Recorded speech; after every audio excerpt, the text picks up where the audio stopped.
मनीष इकबाल जी, उषा विद्यार्थी जी, संजय मिश्रा जी, धनंजय गिरी जी और पटना के सारे मित्रों, पत्रकार मित्रों, टीवी और प्रिंट, आप सबों को बहुत नमस्कार और अभिनंदन।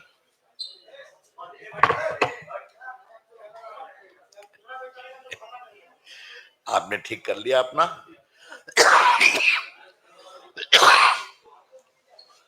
मित्रों, आपकी शिकायत बहुत रहती थी मुझसे कि मैं भाजपा के राष्ट्रीय सेंटर से तो काफी प्रेस करता हूं, आपसे बात कम करता हूं। गाहे बगाहे बाइट लेते थे। तो आज मुझे दानिश इकबाल जी का फोन आया कि कल प्रधानमंत्री जी आ रहे हैं तो आप प्रेस लीजिए। तो मैं सिटी में, मेरा कार्यक्रम निर्धारित था पटना साहिब में। हमने कहा ठीक है, मैं एडजस्ट करता हूं। आप लोगों का पुनः बहुत बहुत अभिनंदन। मित्रों, मैं 2-3 बड़े सवाल खड़े कर रहा हूं आज अपनी पहली प्रेस कॉन्फ्रेंस में। आज प्रधानमंत्री जी जब कल जमुई बिहार के पहले चुनावी दौरे पर आ रहे हैं तो बिहार के विकास का एनडीए का एजेंडा स्पष्ट है। हमने क्या किया है और क्या करने वाले हैं, ये दोनों हम बताएंगे। हमारे प्रधानमंत्री का साफ कहना है, बिना बिहार के विकास के देश का विकास नहीं होगा। और आपने देखा होगा, अभी प्रधानमंत्री जो आए थे औरंगाबाद, बेगूसराय और बेतिया, तो लगभग 85,000 करोड़ की योजनाओं का या तो उन्होंने उद्घाटन किया या शिलान्यास किया। ये इंडिया गठबंधन से मेरा पहला सवाल ये है, बिहार के विकास का आपका एजेंडा क्या है? On behalf of the BJP and the NDA, I would like to pose a very clear question to the opposition alliance. What is your agenda of development of Bihar? वैसे आप आने वाले नहीं हैं, लेकिन जनता को लुभाने के लिए कुछ बोलेंगे आप? वो भी नहीं है। तो सिर्फ नरेंद्र मोदी जी का विरोध इनका एजेंडा है और बिहार के लोग इसको समझते हैं। दूसरी बात हमें कहनी है और वो बहुत इंपॉर्टेंट है। अपोजिशन के अलायंस के लोग एक बात का जवाब दें कि आपके विकास के एजेंडा में सब बिहार के लोग हैं या कुछ जात के लोग हैं? और ये बात हम बहुत गंभीरता से कहना चाहते हैं। लालू प्रसाद जी की सरकार में हमने एक बात देखी है कि सड़क वहीं बनती थी जहां उनके वोटर थे, जहां नहीं थे वहां नहीं बनती थी। आप भी जानते हैं, मैं भी सांसद रहा हूं, लड़ना पड़ता है।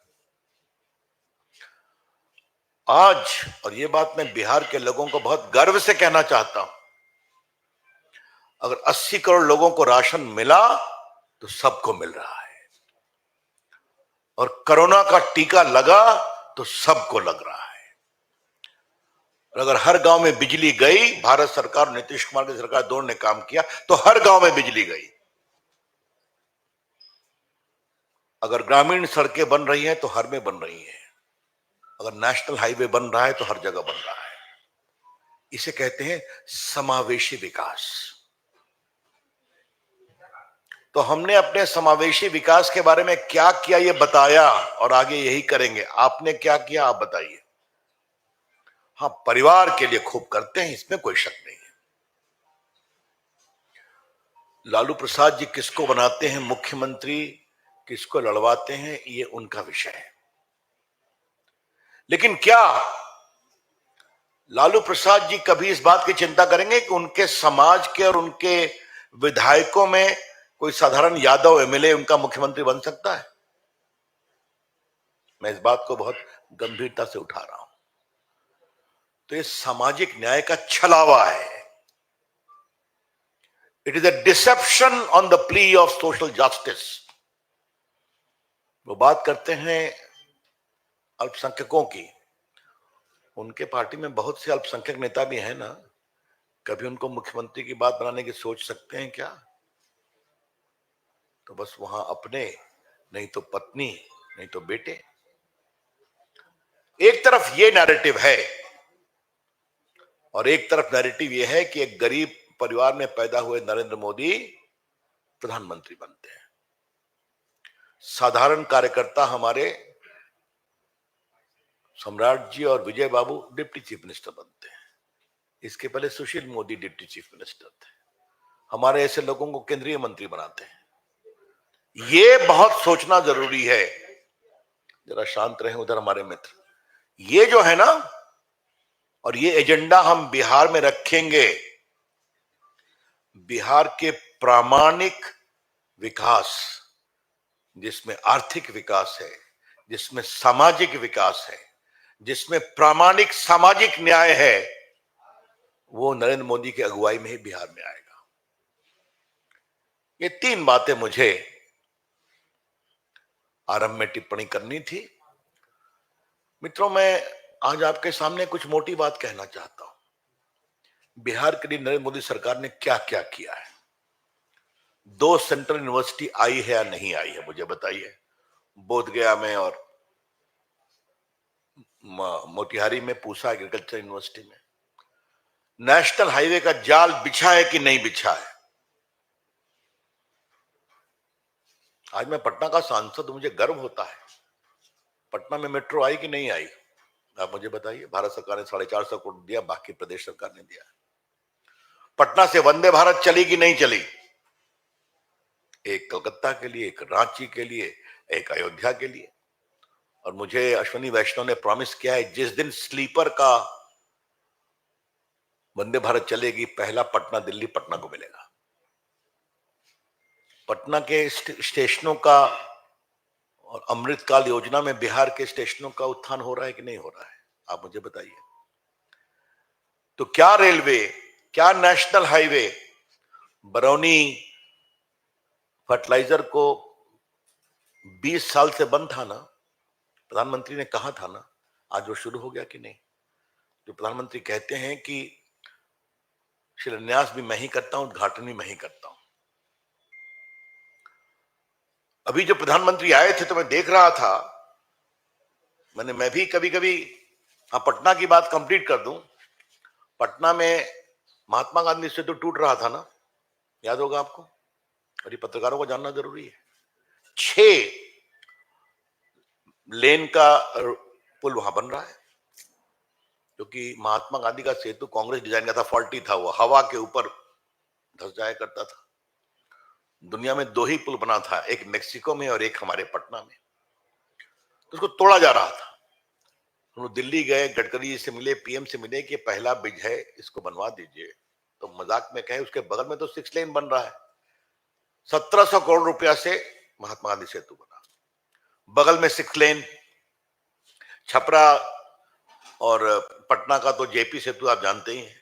उसके बगल में अभी प्रधानमंत्री आए थे औरंगाबाद में, तो 6 लेन पुल का उद्घाटन, शिलान्यास किया उन्होंने, जो एम्स पटना से जाएगी और जाते हुए फिर सोनपुर छपरा होते यूपी चली जाएगी। तो आज गंगा जी के ऊपर पटना में 4 पुल है। मैं पटना में टीसीएस ले आया ना, टाटा कंसल्टेंसी सर्विस। पटना में एम्स ऑपरेशनल हो गया, अटल जी के समय से पेंडिंग था, मोदी जी की सरकार में। वहां कैंसर का इंस्टीट्यूट भी, ट्रीटमेंट भी शुरू हो गया है।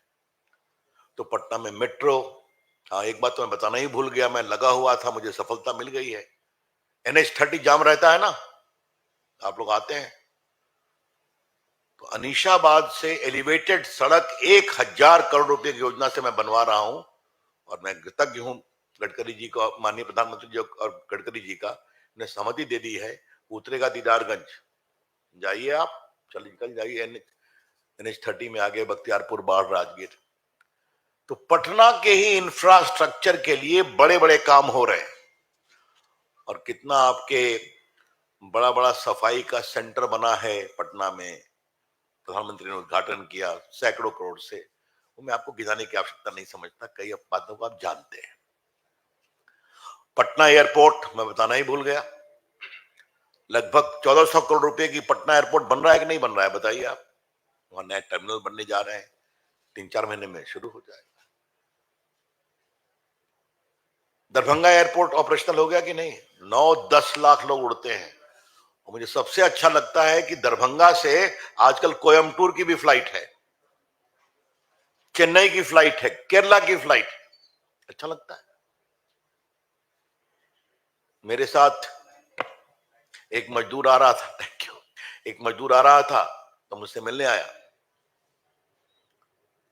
तो सॉरी, दुबई से आ रहा था। तो उसने कहा कि जनाब रविशंकर साहब, आपसे एक गुजारिश करनी है। पीछे बैठा हुआ था। कहा मैं दुबई से आ रहा हूं, ये फ्लाइट पटना उतरती है, एक फ्लाइट पटना पूर्णिया और पटना दरभंगा क्यों नहीं करा देते? वहां तो एयरपोर्ट बन गया है। ये होती है सोच, तो ये होता है बदलाव। तो मित्रों, क्या स्वास्थ्य के सेवा, क्या गरीबों को खाना खिलाना, क्या गरीबों को टीका लगाना। एक बात आपकी अनुमति से मैं कहना चाहूंगा, मोबाइल क्रांति देश में हुई है, काफी मोबाइल हमको रिकॉर्ड कर रहे हैं। देश के आईटी मंत्री के रूप में करने का मुझे सौभाग्य मिला है ना कि आज भारत में 90 करोड़ स्मार्टफोन हैं और 2 फैक्ट्री से 270 फैक्ट्री हो गई है। आज एप्पल की 16 फैक्ट्री में चाइना से उठा के ले आया। लेकिन बड़ी बात मैं क्या कह रहा हूं, आप मेरा भाषण रिकॉर्ड करिए, इसको फट से फ्लैश करिए। लेकिन एक बहुत बड़ा काम स्मार्टफोन से हुआ है, जो मोदी सरकार की बहुत बड़ी उपलब्धि है। कोरोना का टीका आप लोगों को लगा था कि नहीं लगा था? याद है ना? मुफ्त लगा था ना? उसकी सूचना कहां मिली थी आपको, याद है? मोबाइल पे आई थी। और आपकी शुभकामनाओं से देश के टेलीकॉम मंत्री के रूप में यह काम मैं ही देख रहा था। और प्रधानमंत्री ने कहा जब इतना मोबाइल फोन है तो देश में खबर करो कि आपका पहला टीका कहां लगेगा, कब लगेगा, दूसरा टीका कहां लगेगा, कब लगेगा, बूस्टर डोज कहां लगा है, कब लगेगा। 220 करोड़ डोज लगा और सब देश के मोबाइल पर उपलब्ध था। हमने राज्य सरकारों से बातचीत किया, हेल्थ विभाग से, तो काम हो सकता है और हमने करके दिखाया है। लालू जी, आपने क्या किया है? क्या एजेंडा है आपका? कांग्रेस, आपका एजेंडा क्या है? मोदी जी को गाली पढ़ना आपका एजेंडा है, तो हम जानते हैं। बिहार के विकास का एजेंडा क्या है आपका, बताइए आप, हम जानना चाहेंगे। हमने तो जो किया करके बताया, आगे और करेंगे। तो मित्रों, हम बिहार के विकास के प्रामाणिक एजेंडा को लेकर चल रहे हैं और हमारे प्रधानमंत्री जी की बहुत बड़ी प्रतिबद्धता है कि बिहार के विकास के बिना देश का विकास नहीं होगा। और आपने देखा होगा, ईस्टर्न इंडिया का विकास हो, बिहार, उड़ीसा, बंगाल में तो समस्या है, आपको पता ही है, वहां भी विकास की कोशिश होती है तो लड़ाई होती है। नॉर्थ ईस्ट, ये होता है समावेशी विकास। तो मित्रों, हमारा ये एजेंडा है। मुझे एक और बात कहनी है कि विरोधी पक्ष के लोग थोड़ा सा सीखे। जनता का मूड क्या है? आप 14 में हार गए, आप 19 में हार गए, आप 24 में भी हारेंगे, आप मध्य प्रदेश हार गए, आप छत्तीसगढ़ हार गए, आप राजस्थान हार गए। बार बार जो संवैधानिक संस्थाओं पर हमला, चुनाव आयोग पर हमला, न्यायालय पर हमला और आप पर हमला करते रहते हैं ना, राहुल गांधी एंड कंपनी। तो आज मुझे एक सवाल पूछना है इन इंडिया गठबंधन वालों से। मैं बड़ी ईमानदारी से सवाल उठा रहा हूं, उसका ईमानदार जवाब दीजिएगा। हम जीते चुनाव में तो ईवीएम खराब और आप जीते तो ठीक, ऐसा कैसे चलेगा भाई? 10 साल मनमोहन सिंह प्रधानमंत्री रहे, ईवीएम का वोटिंग हुआ था। ममता जी 10 साल से मुख्यमंत्री है, ईवीएम से वोटिंग हुई है। अखिलेश यादव मुख्यमंत्री बने तो ईवीएम से बने। वामपंथी केरला में राज कर रहे हैं तो ईवीएम से राज कर रहे हैं, उनको वोट मिला। तो हमको वोट मिले तो ईवीएम खराब, उनको वोट मिले तो ठीक है। अभी कर्नाटका में जीते कांग्रेस पार्टी, अभी हिमाचल में जीती कांग्रेस पार्टी। ये क्या फतूल का तर्क है? इतने हताश हो गए तो उनको अगर वोट नहीं मिलता तो हम क्या करें? अगर राहुल गांधी, लालू प्रसाद और इस गठबंधन को जनता वोट नहीं देती तो हम क्या करें? वो ये नहीं समझते जनता इसलिए नरेंद्र मोदी को वोट देती है कि नरेंद्र मोदी ने एक ईमानदार शासन किया है।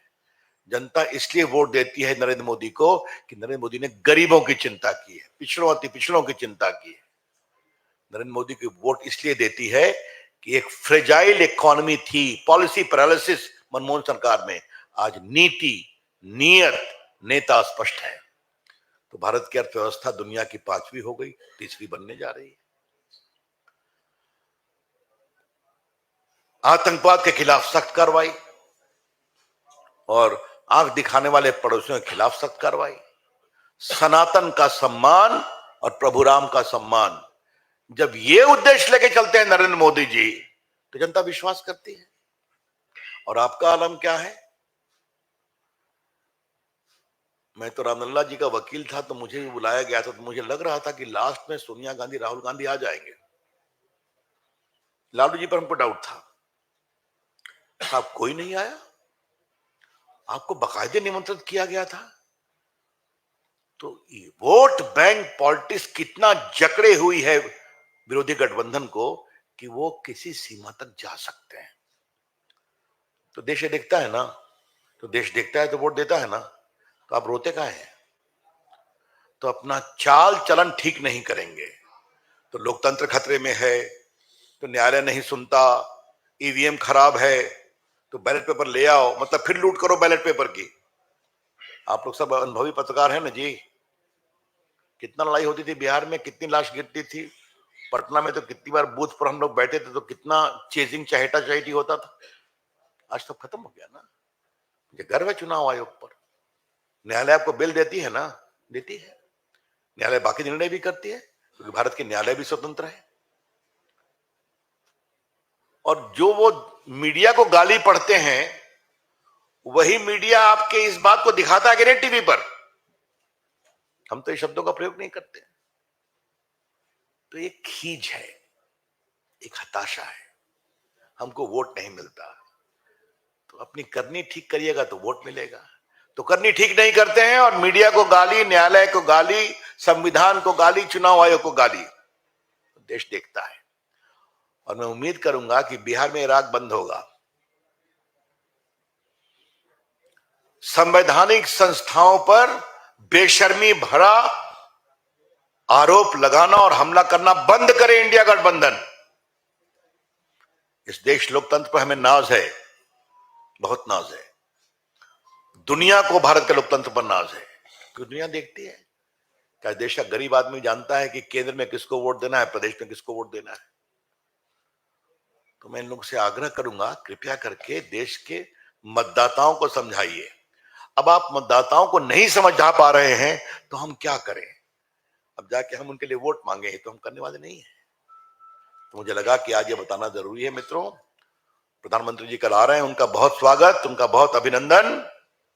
और प्रधानमंत्री जी आएंगे और मुझे पूरा विश्वास है कि उनकी अगुवाई में आज तो एनडीए का व्यापक क्षेत्राधिकार बन गया। जेडीयू हमारे साथ है, नीतीश जी हमारे साथ है, एलजेपी हमारे साथ है, हमारे मांझी जी हमारे साथ हैं, उपेंद्र कुशवाहा जी हमारे साथ हैं।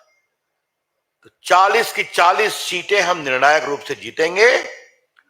इसी विश्वास के साथ प्रधानमंत्री जी कल पटना बिहार आ रहे हैं, जमुई में। उनका हम बहुत स्वागत अभिनंदन करते हैं। धन्यवाद। Now I am open two questions. ये वन वन करके प्लीज। Yes please.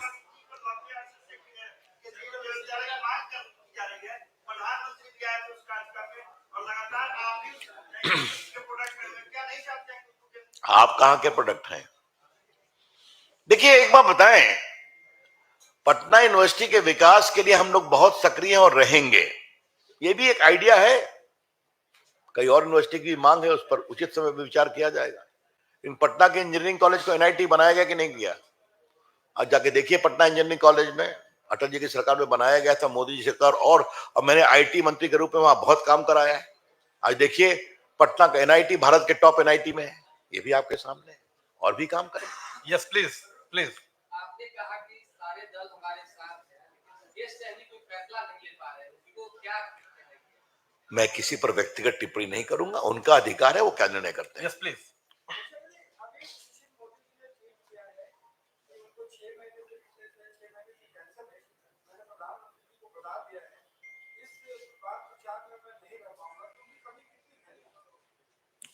देखिए सुशील मोदी हमारे बड़े अच्छे मित्र भी हैं, नेता भी हैं। ये सुनकर मुझे बहुत पीड़ा हुई है और हम उनके जल्दी स्वास्थ्य लाभ की कामना करते हैं। सुशील मोदी ने बिहार बीजेपी के विकास में बहुत काम किया है और मेरे लिए तो स्वयं बहुत ही, ये भावनात्मक सवाल आपने उठा दिया। चारा घोटाला, अलकतरा घोटाले में वो हमारे मुवक्किल थे, पिटिशनर थे, मैं उनका वकील था। उसके कारण क्या क्या हुआ आपको पता ही है, लोग जेल गए, कन्विक्शन हो गया। ये तो बताना भूल ही गए कि जो सजा याफ्ता है चंद 4-4 केस में, वो शुचिता की बात करते हैं। चलिए अलग विषय है, जल्दी ठीक हो जाए, उनकी कमी खलेगी, लेकिन स्वास्थ्य जरूरी है, तो सुशील जी के जल्द स्वास्थ्य लाभ करने की हम कामना Yes, करते हैं। please. बीजेपी के एक विधायक है टी राजा, इस बसवास के दौरान कहते हैं कि मुस्लिम का वोट हमें नहीं चाहिए। अब ये मुझे नहीं मालूम है, अब जहां के वहां के प्रवक्ता जवाब देंगे। Yes, please. इसमें सवाल क्या है? भाई इसमें सब मैं हाँ एक मिनट, अमेठी से काहे भाग गए भाई, आ जाते मैदान में। वहां से वो लड़े, उनके पिताजी लड़े, उनके ताऊ स्वर्गीय संजय गांधी लड़े, तो जो उनकी पारंपरिक सीट थी वहां से भी लड़ लेते भाई, तो हिम्मत कहीं। वैसे जो सर्वे आ रहे हैं, वायनाड में भी उनके लिए संघर्ष काफी लंबा है। क्यों वायनाड गए? क्योंकि वो मुस्लिम और क्रिश्चियन डोमिनेटेड है, जान लीजिए आप, उठा करके रिकॉर्ड देख लीजिए। तो राहुल गांधी जी आप क्या क्या बोलते हैं, अच्छा लगता है, अमेठी में आ जाते हैं।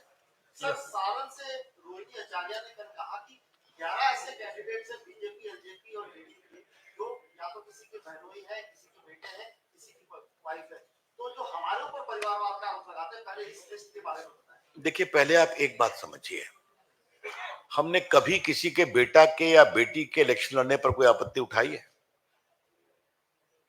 परिवारवाद का मतलब है पार्टी परिवार के लिए है, पार्टी का नेता परिवार का होगा।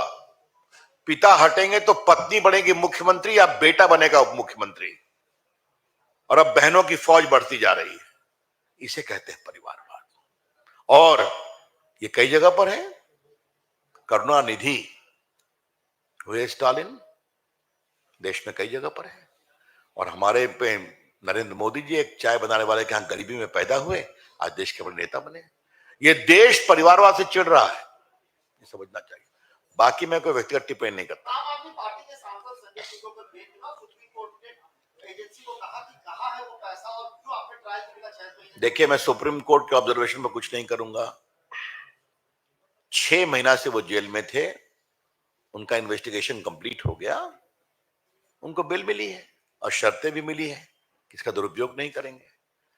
तो जो लोग जुडिशरी पर बार बार सवाल उठाते थे, बेल मिला ना, लेकिन बेल मिला है, रिहाई नहीं हुई है, ट्रायल चलेगा। रविशंकर जी, 2024 में भाजपा ने एक्सपेक्ट किया है कि उसे 28 करोड़ वोट मिलेगा। 2014 में 17 करोड़ मिला था, 2019 में 23 करोड़ मिला था।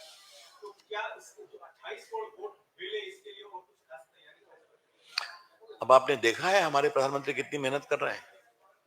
तो उन्होंने बिहार के बूथ स्तर के कार्यकर्ताओं से बातचीत किया, देश घूम रहे हैं। 6 को अमित शाह जी आ रहे हैं, 6 को अमित शाह जी आ रहे हैं, तो हमारा पूरा तंत्र लगा हुआ है। और यही नहीं, मैं अभी जाऊंगा सिटी, हमारी बैठक क्या हो रही, बूथ के अध्यक्षों से बात कर रहा हूं, अभी कोई प्रचार नहीं करना है। प्रधानमंत्री जी ने कल ये भी कहा कि जहां एक बूथ पे 500 वोट गिरा हो, तो कोशिश किया जाए कि उसमें 10%। बिल्कुल बिल्कुल, और तो इसीलिए पन्ना प्रमुख को मजबूती दी जा रही है कि एक पन्ना लो, सबसे मिलो। प्रधानमंत्री ने एक और बात कहा, सिर्फ जाके पर्ची देके मत आओ, वहां हालचाल पूछो, कैसे हैं, कोई दिक्कत है, ये है। तो ये आत्मीयता का रिश्ता होता है तो करेंगे। Yes, please. Last question, please. 2014 में नरेंद्र मोदी ने प्रत्येक वर्ष 2 करोड़ नौकरी देने की वादा की। आज उनका 10 साल कार्यकाल पूरा हो गया। 10 गुना 20 करोड़। आज भी युवा वही जगह है, बेरोजगारी में वही फील्ड में जा रहे हैं, वही ट्रेन में टूटू से प्रदेश जा रहे हैं, और आप लोग बोल रहे हैं 400 पार। कैसे युवा आपके साथ? देखिए, देश का युवा बहुत समझदार है। आपने बात की तो मैं आपसे कुछ मोटी बातें कहना चाहता हूं। एम्प्लॉय प्रोविडेंट फंड का जो डेटा होता है उसमें अब तक 17 करोड़ लोग ऐड हो चुके हैं। ये एम्प्लॉय प्रोविडेंट फंड डेटा उन्हीं का होता है जो काम करते हैं। ये डिजिटल इंडिया पीएम के आदेश निर्देश पर मुझे करने का मौका मिला है। आज देश में डिजिटल इकोनॉमी जो बढ़ी है, जो यूपीआई पेमेंट बढ़ा है, जो 80,000 से 5 लाख कॉमन सर्विस सेंटर हो गए, जो इतनी मोबाइल फैक्ट्रियां खुली हैं, इसमें लाखों करोड़ों को रोजगार के अवसर मिले हैं कि नहीं? इतना नेशनल हाईवे बन रहा है तो उसमें लोगों को रोजगार के अवसर मिल रहे हैं कि नहीं? गांव गांव बिजली पहुंची है तो रोजगार के अवसर मिल रहे हैं कि नहीं? इतना स्टेशन अमृतकाल में बन रहा है तो हम तो दिलवा रहे हैं, लोग देख भी रहे हैं। लेकिन लोग अगर नौकरी के कंपटीशन में जाते हैं तो उनका पूरा अधिकार है। लेकिन मोदी जी की सरकार ने करोड़ों लोगों को रोजगार के अवसर दिए, और सरकारी नौकरी का डेटा खुद मोदी जी देते हैं ना, हर 2 महीने पर अब तक लगभग 10 लाख लोगों को नौकरी मिल चुकी है।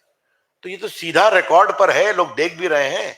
हाँ, और बिना पैरवी और बिना घूस के, ये भी उन्होंने सच्चाई किया है। Thank you so much. बहुत बहुत धन्यवाद। धन्यवाद।